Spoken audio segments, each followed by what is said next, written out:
Alors le Chumash.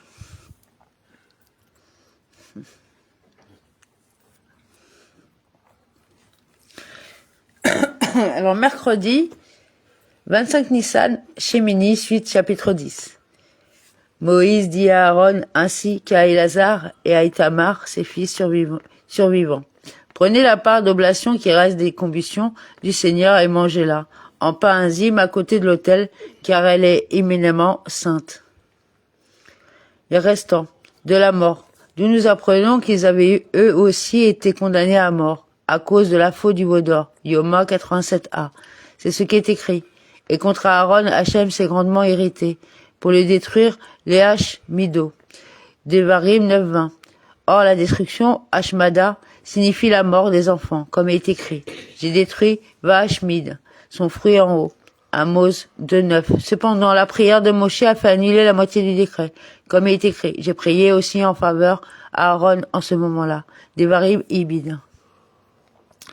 Prenez l'oblation, Minra, bien que vous soyez en état de Onen et que les offrandes soient interdites à celui qui est dans cette situation. L'oblation, c'est la Minra du 8e jour et la Minra de Nashon, Bar Midbar 7-13. Et mangez-la en matzot, ce qui signifie ces mots. Étant donné que c'était une Minra collective et une Minra de circonstance, qui n'aura pas de semblable à l'avenir, il fallait y préciser les règles des autres ménarotes. Vous la mangerez donc en lieu saint, c'est ton droit et celui de tes fils sur les combustions du Seigneur, car ainsi en ai-je reçu l'ordre. Et le statut de tes fils. Les filles n'ont pas de droit dans les offrandes, car il m'a été ainsi ordonné qu'ils en mangent tout en étant au naine, Zévarim 101a. Quant à la poitrine qui a été balancée et à la cuisse qui a été prélevée, vous les mangerez en lieu pur, toi, ainsi que tes fils et tes filles, car elles ont été assignées comme revenus à toi, et à tes enfants sur les sacrifices rémunératoires des enfants d'Israël. Et la poitrine du balancement, Ténoufa, des Shélamim de la communauté. Vous les mangerez dans un endroit saint. Est-ce qu'ils avaient mangé les précédents dans un endroit impur? Les précédents, qui étaient des Kodashim, devaient être consommés dans un endroit saint, tandis que cela n'exige pas être mangé dans l'enceinte des rideaux, mais à l'intérieur du camp d'Israël, qui est pur, de la présence des lépreux, d'où l'on apprend que les Kodashim Kalim peuvent être consommés dans toute la ville. Zévarim 55a.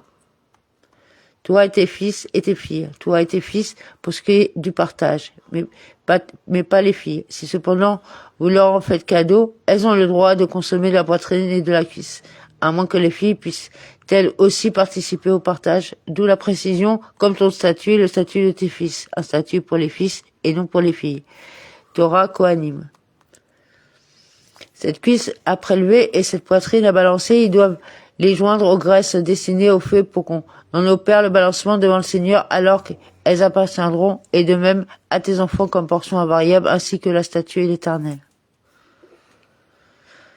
La cuisse du prélèvement, Terouma, et la poitrine du balancement, Ténoufa. Cette expression correspond à qu'on aura balancé et qu'on aura prélevé. Shemot 29-27. La Ténoufa consiste à porter d'avant en arrière, la Terouma à porter vers le haut et vers le bas. Ménarot 62a. Et pourquoi le texte fait-il une distinction et applique-t-il la Terouma, la cuisse, et la Ténoufa, la poitrine?